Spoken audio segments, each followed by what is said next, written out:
Well, welcome to Release the Author in You. Mike Dauplaise and Bonnie Groessl of M&B Global Solutions are presenting this little video for you. This is a class that we've done many times at Untitled Town, author events, at local libraries, and I wanted to put it online for you. And so this is Bonnie, and I am going to go through the presentation so that you can have access to the information without having to actually physically be in a class. So let me tell you what we're going to cover here. We're going to cover the benefits of writing a book, where to start, saving time and shortcuts. We'll talk about a few writing tips for you and also publishing options, and then marketing your book. Many people think that when they're done writing their book, they're finished, but really marketing is a huge part of it, so we're going to talk about that as well. Now, I want to preface this little presentation with just the note that primarily we help people with nonfiction books. So much of this is going to seem like it relates to nonfiction. However, a lot of it applies to fiction as well. We just don't delve into all of the fiction aspects in this presentation. So let's begin. So it's easier than you think. You know, anything is possible. And all of us have a book inside of us. So many people say, someday I should write a book, or people tell them that they should write a book.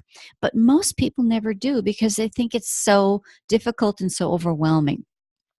Publishing has changed over the last several years and has made it easier than ever, actually, to get your book out there and your message out into the world. So there's really never been a better time. It's a great opportunity. With the advent of Amazon, Kindle, and CreateSpace, the digital and the paperback versions, it's allowed our messages, our books to get out into the world. And because they're digital, they're all print on demand, they never go away. You don't have to print 1,000 copies or 10,000 copies and keep them in the basement or the garage. It's all, when somebody orders one is printed. So print on demand has really changed the game. Now, one of the things that I wanted to share with you is an example of a series. This is some of Mike's books. He's written a number of books, but he loves writing golf destination guides the best. And so this is a series that he wrote about the golf courses in eastern Wisconsin, which include the Kohler courses and some of the other courses around that. So this is an example, and why I'm showing this to you is because he started with golf in eastern Wisconsin that included these 8 golf courses as separate chapters in his book. And I said, you know, why don't you just make a Kindle book out of each course? Because then you've got, I mean, maybe people only want to go to one golf course or whatever. So it looks on Amazon like he's a very prolific writer, and he is a prolific writer, but it looks even better when he's got all of these books in a series. Plus, the other thing about series is that people really like series, whether it's a fiction series like the Harry Potter series or something like this. They want to read the next one that's in line. So I wanted to show you what one book can turn into, and it can look like 9 books, and it is actually 9 books because of the advent of Kindle. So as I mentioned, publishing has really changed. The Amazon Kindle is the digital format. Their CreateSpace book is the paperback. They don't do hardcover at this time. And really, it's rare. It's to find a company that will do hardcover anymore because it's very costly and it doesn't sell as well. So everything is pretty much going to be paperback or digital. And then they do audiobooks now and videos as well. So you can have your audiobook done from your book or create something different, and you can actually create a DVD video. So things have really changed with the advent of the platforms that Amazon has provided for all of us. So when you're thinking about writing a book, I like people to start with what's their goal? You know, what's the end? You have the end in mind first. So what's your goal? Is it to establish or enhance your credibility or build your online platform or just your platform in general? Because even if you have, say you have a business and you have a brick and mortar business, even if you just have a local business, people are still going to look you up online. So building that platform online is important too. And then maybe your goal is to just share your message. You know, maybe it's a memoir or a journey that you made it through, a cancer journey or something like that. Maybe you want to leave a legacy. Maybe you're like many other people and have it on your bucket list and you want to cross it off your bucket list. And on the business side of things, maybe, they want to build their business from a book. People who are health coaches or who provide some sort of service very often can use their book to be a springboard into building their business and provide some residual income. And then again, this is kind of more for business people, is new contacts, new clients, new business partners. So no matter what it is, even if it's a cookbook, if there's a message, right, to share. So it's whatever your message is. Everyone's got a message, at least one. So people often ask, okay, where do I start? Okay, I want to get this book out. I've got this idea, but where do I start? Well, again, we start at the purpose of writing the book. What is the purpose? What do you want it to do for the reader? Because it's really more about the reader than it is about you. There's a saying, and I don't even know who said this, that a good book or a good author writes the book that they want to and then tries to sell it. A best-selling author finds out what their reader wants, then writes the book to meet that need or that want, and then half the selling is done. So think about what it's going to do for the reader. And then what is your message? What expertise can you share? Is there a question that people ask you over and over and over again? Is it that people said, oh, you have so many life stories, you should write those down? Or maybe it's working with, an elder in your family. Because how often do you hear about people saying, oh, we should really capture those stories that Grandpa has? And if they're not captured and Grandpa's not here anymore, those stories are lost with them.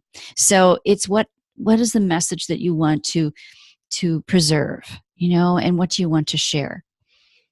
And we all have valuable content. We all have content. So think about what you're passionate about. Think about the questions that people ask you. Or maybe you're good at imagining and creating stories in your mind. Maybe it's poetry or recipes. It really doesn't matter what it is. We all have content.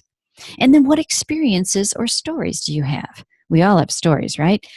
So our life stories create who we become. And sometimes those stories are lost if we don't write them down, put them on paper or something in some way to preserve them, even if it's an audio, to save them. So take a look at what you already have. Maybe you're a person who does a blog, or maybe you have a journal and you write in your journal every day.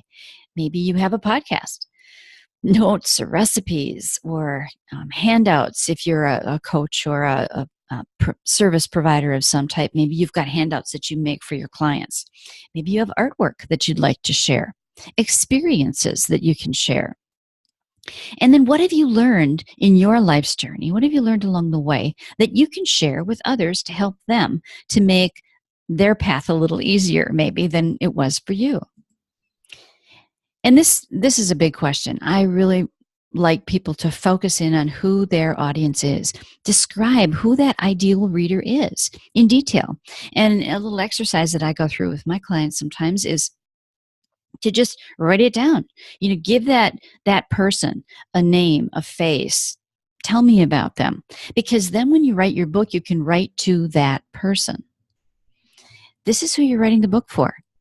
And then think about what it's going to do for them. How do you want them to be after finishing your book? What should they be able to be, do, or have after finishing your book? Speaking directly to that person, I think, is very critical, whether it's a fiction book or a nonfiction book, actually, because fiction books can speak to one person too, because very often when we read novels, part of us is escaping into that life, the life that's on those pages, and maybe letting us escape our reality for a little bit so that we can enjoy that or we can experience that. So whether it's fiction or nonfiction, speak directly to your audience. And then knowing your audience, it takes a little research, and maybe you know your audience. But if you don't, do some searching on Amazon. Look at other books that are out there that are similar to the one that you want to write, or that you have written, or that you're working on. And then read some of the reviews. This is really key.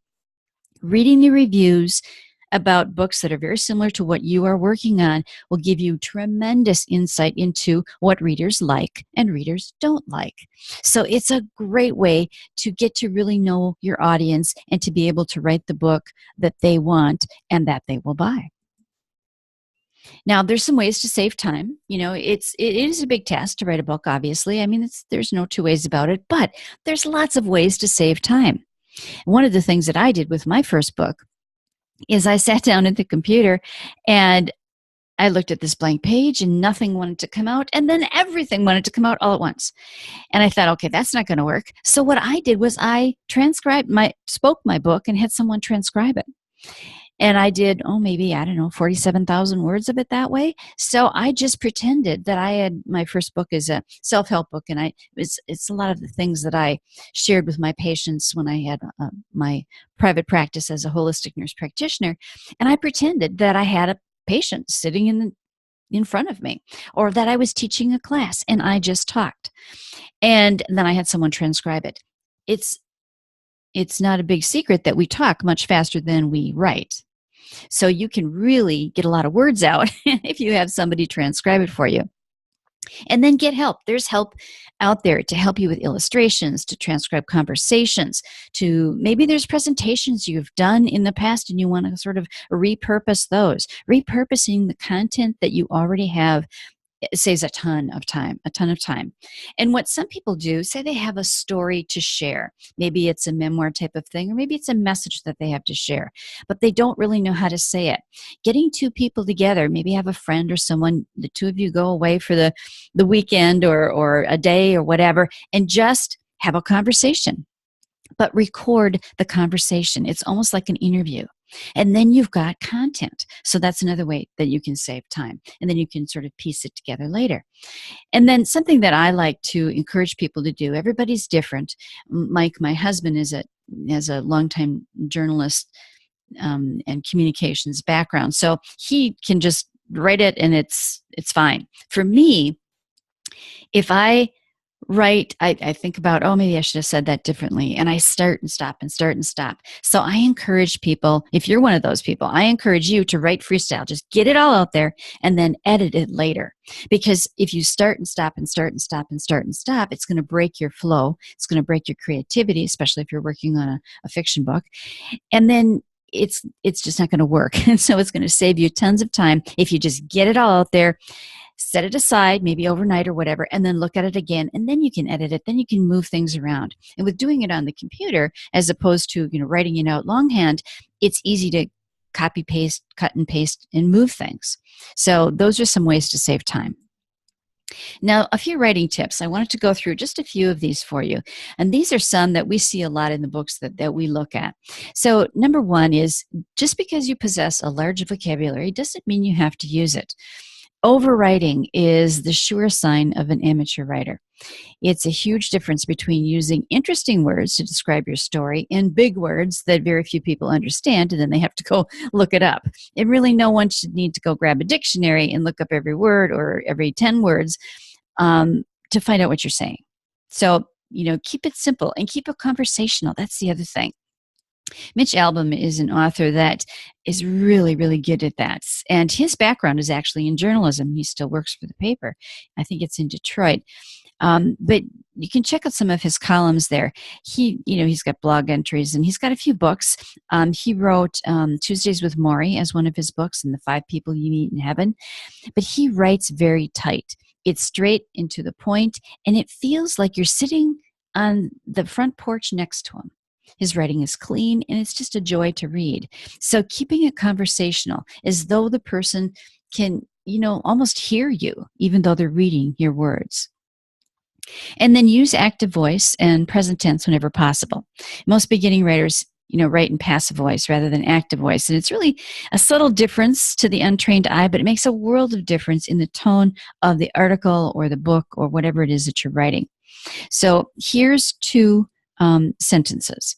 The audience was surprised by the outcome. And the second sentence is, the outcome surprised the audience.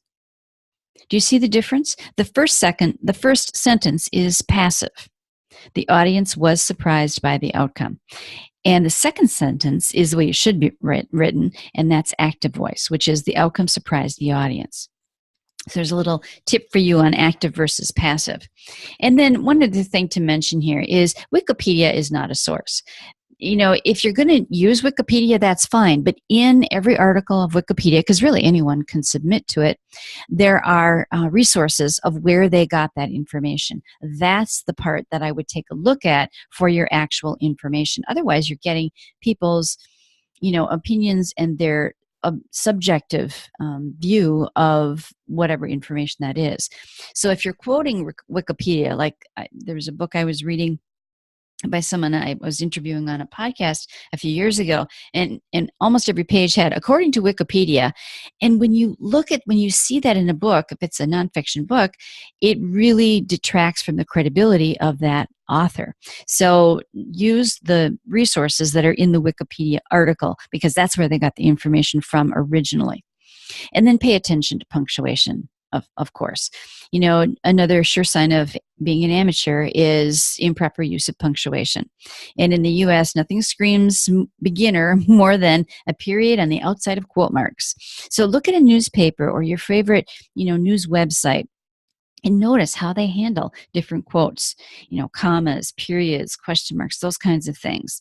Not all countries obviously adhere to this rule, but, check a trusted resource within your country for the correct usage. So those are some ideas and some tips for you in terms of writing. Now, there are different ways to outline your book. There's sort of the basic outline where you take either a handwritten or on a computer, and you do the chapters, bing, bing, bing, bing, bing, in linear fashion. There are online tools like mind maps and things like that where you can sort of play with it a little bit, and they're easier to move around. And then there's the index card strategy, which I want to mention to you today. This is one of our favorite strategies. And this is just a picture of a bunch of index cards on a table. And how you use this type of technique for outlining your book is you take an index card for each chapter, and then 3 to 5 index cards of topics within that chapter, but everyone gets a separate card. So you've got a chapter card and 3 to 5, subheading type of cards. Then you've got all of your cards. You can lay them out on a big table. You can move them around easily. And then when you've got them the way you want them, at least the first time, because sometimes there's more than one draft, you can just put them in a big pile. And then as you do each card, you remove it from the pile, and your pile goes down, and you feel like you're accomplishing something a whole lot faster. So it's actually got a few different uses to do it this way. It's an easy way to move it around and reorganize it, but it also gives you that feeling of accomplishment when you turn over a card and you're done with that one. Now let's talk a little bit about the title and the cover, because really people do judge a book by the cover. They really do. So that's what sells the book.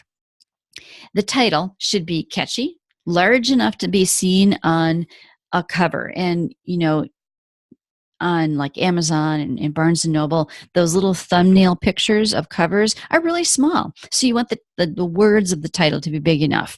And that's your hook. It can be something that invokes curiosity. It can be something that actually says what the book is. But it's really more the hook. It's more the curiosity piece. And then the subtitle, this is particularly for a nonfiction book, the subtitle is more what it's about. For fiction books, very often there isn't even a subtitle listed, and the title itself is the hook. It's just a catchy thing, and it makes people curious and want to know more, and you don't necessarily need a subtitle with a fiction book. And then include keywords if you can. What keywords are is the words that people put in Mr. Google or whatever search engine they're using to find something. So it's what words will people put in to find your book. Not that they're looking for your book, but they're looking for that thing, that keyword, and then they're going to come upon your book because of it. And a simple cover is best. Not too busy, not too many colors, all that sort of thing, because you want the reader to be able to see it in that little thumbnail image.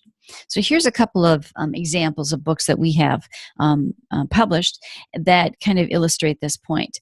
This one, Forces of Change, is about the events that led to the development of the Green Bay Fire Department in the 1800s. And so that's what the subtitle is. And Forces of Change is sort of the, Forces of Change, what does that mean? And later in the book, as you're reading the book, you find out why it has that title. And this happens a lot of times with books where the title will not really mean anything to you necessarily until you get into the book, until you get into the story. And then it's like, that's why the title is that. So, and you notice how it's pretty clean. I mean, even though there's a picture in below, it's not, in with the print. And so it's an easy one to see. Here's another one. That's Joe Vertigan's book, Life in the Fast Lane. And notice how it's really easy to see, like the title really jumps out at you. The subtitle then says what it actually is, the history of stock car racing in northeastern Wisconsin from 1950 to 1980. And again, there's a picture kind of in the background. So those are some of the examples of covers that will sort of pop out at you and that you'll notice, as opposed to something very cluttered. Let's talk a little bit about the publishing process. So you've got your book written, at least your first draft of your manuscript. You're going to need a cover designed, and a title, obviously.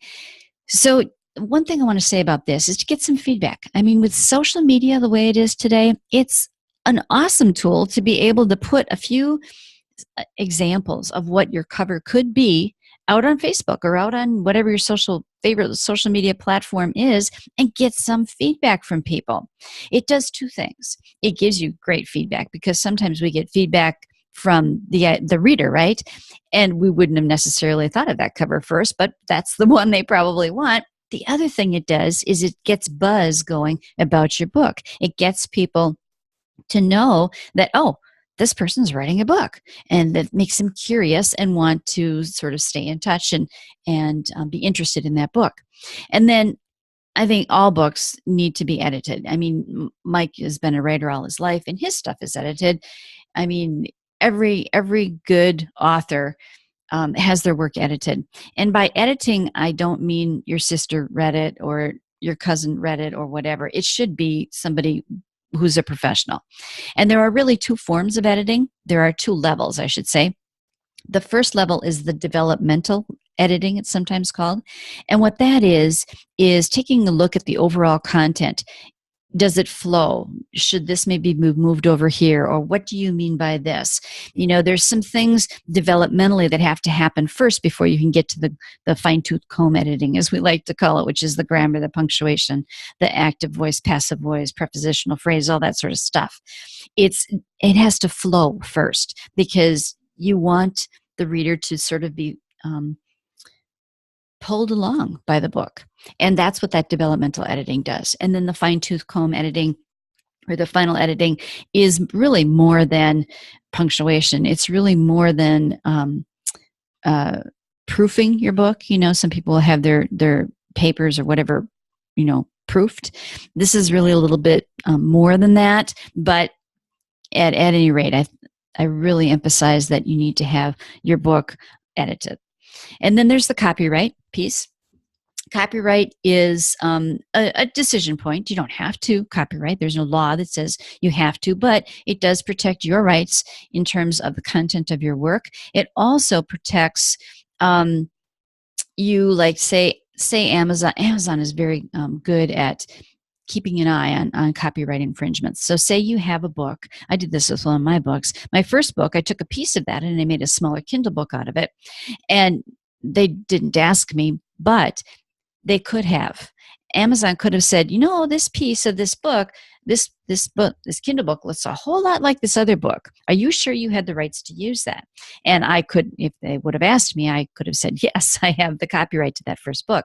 So it protects you, and it protects you against you sometimes, because if you're taking chunks of things and making repurposing it into other things, that could become a question as well. And then, copyright in terms of how you do it. There is copyright.gov is the website, and you can do it either online or you can do it in the snail mail. If you do it online, it ranges from $35 to $55 depending on the book. And if you do it snail mail, it ranges between $85 and $100 per book. And that's as of 2017, so I'm not sure if things will change in the future. But you have to enter all the information, submit an application, and then you need to either upload or mail your manuscript for the copyright. Then you will also get a shipping label to send that book to the Library of Congress, and that needs to be done in the mail with a physical book. So you have to send 2 copies to the Library of Congress, and then that gets you into both of those places. And there's no additional fee for that. That's part of the copyright, but you do have to mail it to them. And the ISBN number is kind of like a Social Security number for us here in the U.S. It's how you identify one book from another, because some titles are very similar. In fact, some can even be the same because there's no copyright on titles. It's just on the contents of the book. So an ISBN number is required for a paperback book. If you only have your stuff on Amazon and you only have a Kindle book on Amazon, they assign a different number called an ASIN, ASIN number, and then you don't need an ISBN, but you do for the paperback. You can get an ISBN number from Amazon or from Bowker.org, which is really the only place you can get ISBN numbers from. And they're about, the more you buy, the cheaper they are. So they're about, the time of this video recording in 2017, they're about $125 per ISBN, but if you get more, the cost goes down. I don't remember how many 10 is, but you can get 10 or 25 or 50, or you can get 100, and you can just take a look at that. But if you buy just one, it's $125 for the ISBN. Now, each format of the book, except for the Kindle, needs a separate ISBN. So if you have an audiobook, that needs an ISBN number, and the print book does. And if you have, if you change publishers, as an example, then you'll need a different ISBN number. So what we really encourage people to do is most of the time just you buy 10 of them. It's cheaper that way, and you're probably going to end up using them anyway. Plus, one of the things that we've noticed with people is many people, once they write their first book, it's kind of like having a baby. Once you have the first baby, it's like, oh, I guess that wasn't so bad. I could do it again.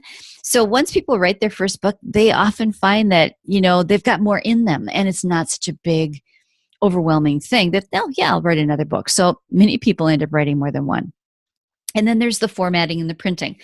There's different formatting for Kindle. It's either a Mobi file, Nook, takes and I think iBooks does this too, takes an EPUB file. So there's different files that you have for the digital book. For formatting for print, it depends on the printer, if it's CreateSpace, or if you're having a press run done at a local printer or whatever. But that's another piece of the publishing process. And of course, there's costs with each of these pieces. So I want to talk just a little bit about the benefits of using Amazon Kindle, because say you have an idea for a book, but you don't know if you have enough content. Well, an Amazon Kindle book is digital. There are no page numbers, so it can be shorter. As I mentioned earlier, it does not need an ISBN number, so you don't have that expense.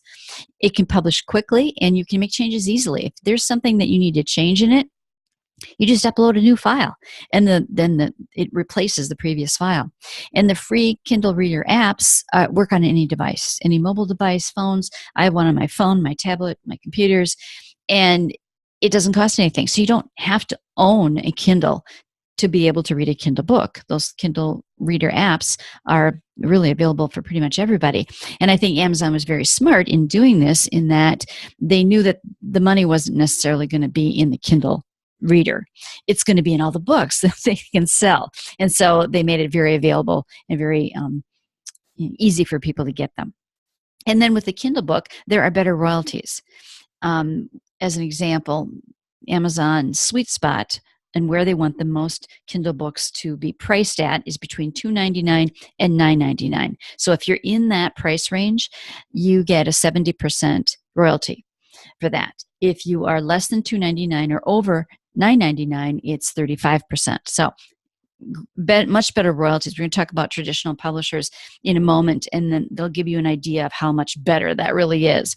And then there's extra programs like KDP Select that you can get into that give you additional benefits for people who borrow your book and, don't buy it, but borrow it from somebody else or whatever. So there's all kinds of things that you can do with that as well. So let's talk a little bit about publishing options. Traditional publishers, Mike published with a traditional publisher in the beginning, and just a couple of things to know about that. There are very few traditional publishers left. I mean, there's used to be called the Big Six, now it's the Big Five, like Harper Row and, and Dayton, and I can't even remember what them all now, but they rarely pay in advance. It's very difficult to get a contract, and it's the longest process to get your book to print. The other thing is you need a literary agent really to submit your proposal, because they won't just take it from you. You need to usually hire a literary agent to submit a proposal. And a proposal is, we're going to talk about that in a sec, it's about you, about your book, and most of all, your marketing plan. The royalties that we were talking about just a little bit ago, royalties for traditional publishers start at 1% to 8% of retail. So that's in comparison to 35 to 70% on a digital book, as an example. And the other thing with traditional publishers, and this can vary slightly with contracts, but for the most part, you usually lose all ownership rights. And that means to the manuscript, the title, the cover, everything. So people who are writing a nonfiction book and they want to take pieces of that nonfiction book and maybe do classes or break that up in some other way, they really can't do that unless their contract does allow for that. So if you're that kind of person and you're going to approach a traditional publisher, make sure that's in the contract, because most of the time it's not. And I don't know if you can get it in there, but it never hurts to ask. So a book proposal. If you want to approach a traditional publisher, you're going to need a proposal. And just the basic pieces of a proposal is a summary of the book, about you, about the author, a table of contents, a sample of the material. So really you can, send a book proposal before you have your book done, as long as you have a sample, a chapter, something done. The biggest piece, the most important piece, is your marketing plan, your platform, how you're going to market your book, what your platform is like now, how people find you now, how visible are you. This is extremely important. It didn't used to be that way, 20 years ago, but with the changes that publishing has gone through over the last several years, even traditional publishers don't want to get into the marketing because it's huge. So they want you to have your own plan. They'll help a little bit, depending on your contract, but you really need to have a marketing plan, and it's going to be up to you. At MidTier Publishers, I used a MidTier publisher with my first book, and it's easier to get a contract, but you do have to pay for things because there are, you're paying to get it published basically with a MidTier. And I would be wary of vanity publishers, they're called, which means they're publishers who are for a fee will take your book and publish it. Most of the time they don't even read it, and if they do have any work done on it, it's typically not done in the United States, editing included. So you get what you pay them, what you want them to do. Packages can cost anywhere from $3,000 to $25,000 plus for mid-tier publishers, and some of those are vanity publishers. Author retains some rights, but contracts vary. So again, always read your contract. And if there's something that you really want in there, make sure that that's in there before you sign it. Read the fine print and do your research, because if you want to know who is sort of known as a vanity publisher, which I would stay away from those if you could, because it's kind of a bad representation of you as an author. But you can just Google vanity publishers and a whole list of them will come up. And so it's not a secret. And so people, I think it takes away from your credibility if you use a vanity, but that's just my opinion. Self-publishing costs. Some people want to self-publish, which is perfectly fine, but there are still some costs, that you need to take into account. And, we talked before about the editing. Typically it's, $40 to $80 an hour or it's per word. This is based on some research I did on this earlier in the year and in 2016, so it may have changed by now. But there's those two levels of editing, developmental and copy editing, so just keep that in mind. And then the cover design, it can be as little as, $150 or even less, but it can also be as much as a few $1,000s. So, there's lots of wiggle room there. Formatting, again, such a variable. It can be $500, it can be $2,500 or higher. The ISBN, that's pretty standard. That's $125, and the copyright fees are usually between $55 and $85. $85 is the mail it in, and $55 is the online. So those are some ideas and just some based on the research I did. It was near the end of 2016 and in 2017. So again, don't quote me on these numbers because they may have changed, except I'm pretty sure the ISBN and the copyright are the same. The self-publishing process, you have your book edited by a professional, both those levels of editing, the ISBN number. And again, for the Kindle book, you don't need an ISBN because they use an ASIN number, an ASIN. And if you don't have a ton of content, start with a few Kindle books first. And then you can always put it into a print book. One of the very first authors that we worked with did it that way. She had tons of content, but she didn't really want to write a whole book right away. But we did, I think it was 3 different Kindle books, and we put it together with some little pieces in the, between the sections and a different beginning and end. And then she had a nice size print book afterwards. So she had actually 4 books when she was done, when she really only had content for one, but didn't want to do it all at once, all at one time. And then just a reminder that you'll need additional ISBNs for the paperback and other platforms and other publishers if you change, publishers, or you decide to go with the publisher and you had been self-published. So because they're less expensive, the more you buy, I would just get a few more and not just do one at a time. Self-publishing process, you can format your book on CreateSpace, and there are templates available on Amazon, and you can upload it as a PDF. The format for Kindle, as I mentioned earlier, is a MOBI file is preferred, but you can do EPUB for Nook and iBooks. And then the design, the cover on CreateSpace, you can do it on CreateSpace if you want to do it yourself, and then you upload that as a PDF as well. And design and cover for Kindle, upload that one as a JPEG. So a little recap for if you're going to self-publish, get ready, and have this information prepared ahead of time so that you can just, get in there and it only takes maybe 20 minutes to publish your book, but you have to get all the stuff ready first. So what you need is your upload information, is your title, your subtitle if you have one, author name, pricing, what the pricing is for CreateSpace and for Kindle, the book description about the author, and the ISBN numbers. And then you are ready to upload. Keywords is another thing that I would have ready. So search what terms Amazon, this is how people will find your book, right? So search terms that Amazon wants from you that pertain to your book so that people can find it.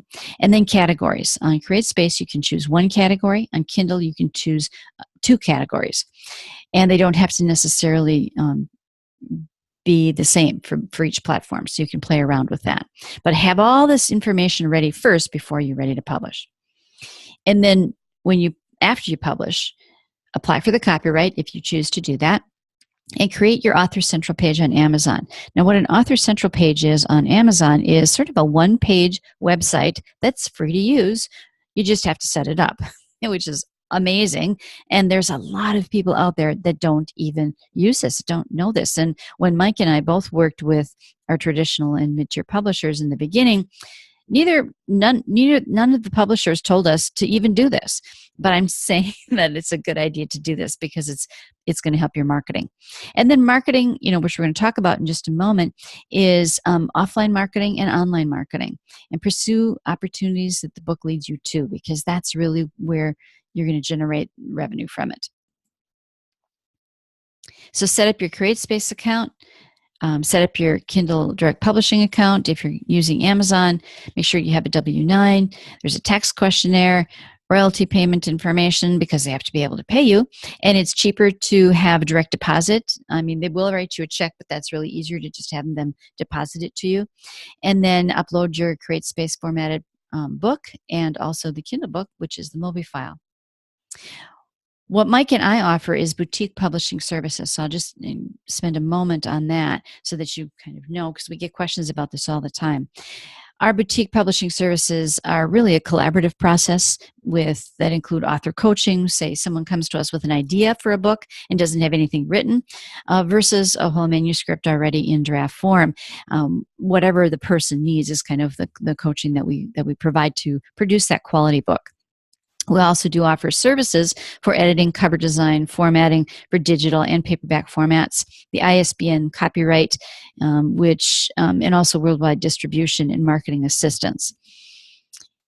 So author coaching is as needed, print on demand, paperback and digital, which is Kindle or Nook or whatever, iBooks, and then optional press runs depending on the book. Color pictures are more costly for print on demand, because they count all the pictures, all the pages as having color.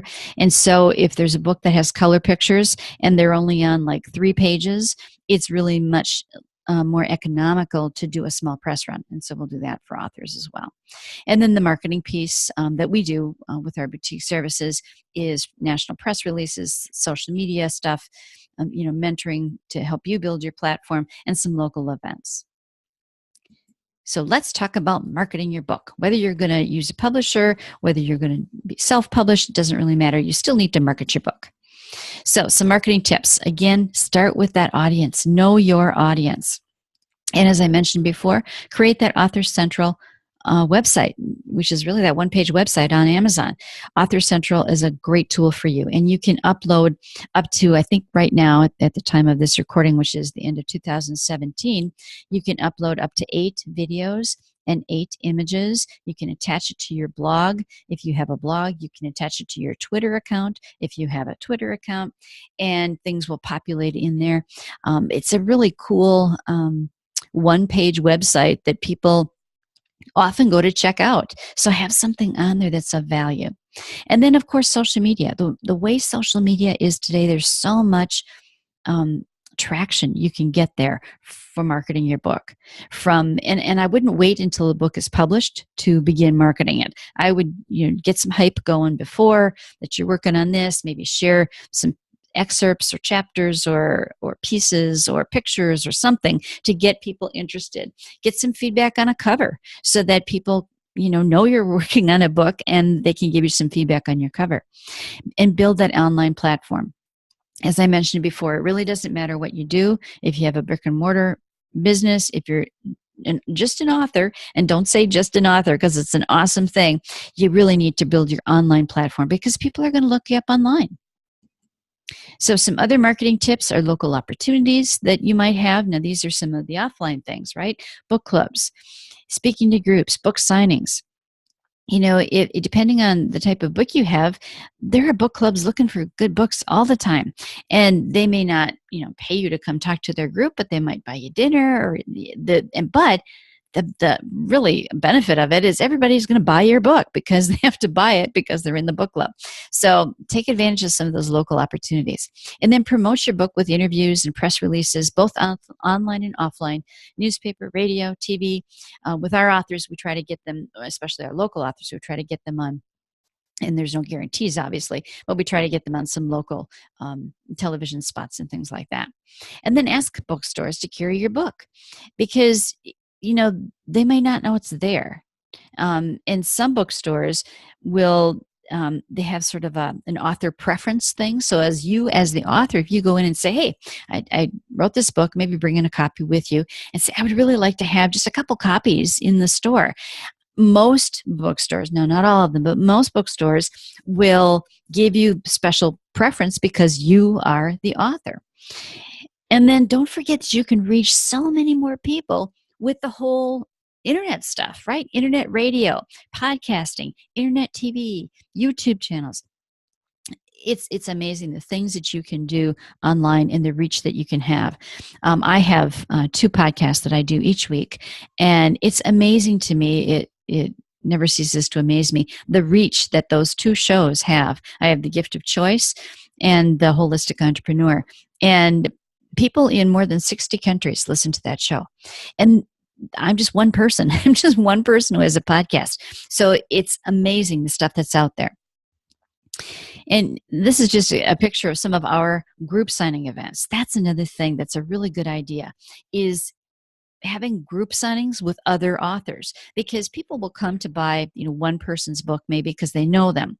But then when they're there, they see all these other books and they end up buying, 5 or 6. And so it's doing things in a group is a really cool way to do your marketing, especially locally as well. And so I wanted to share that with you as a tip for you to get together with some other authors and create a book signing, a group book signing. The picture at the bottom of this slide is at Christmas time. It's our December event. And I put this in here because, pay attention to gift giving times, right? Christmas time, the holiday season, good time to have a group sale. So those are just some ideas for marketing your book once you write it and publish it. And if you have any questions, if you want to talk about your project, Mike and I are available at mnbglobalsolutions.com. You can call us, you can email us, you can, however, to connect with us, and you can see some of the other stuff that we've got out there. So I hope that you found that this video training was helpful for you, and we don't really do them at the libraries very often anymore, only when we're asked to. And we will be at Untitled Town again this year, and some other events at the library, just not doing our dog and pony show, so to speak. So I wanted to create this for you so that you could get the content as well. So I hope you enjoyed it, and let us know if you have any questions or need any help.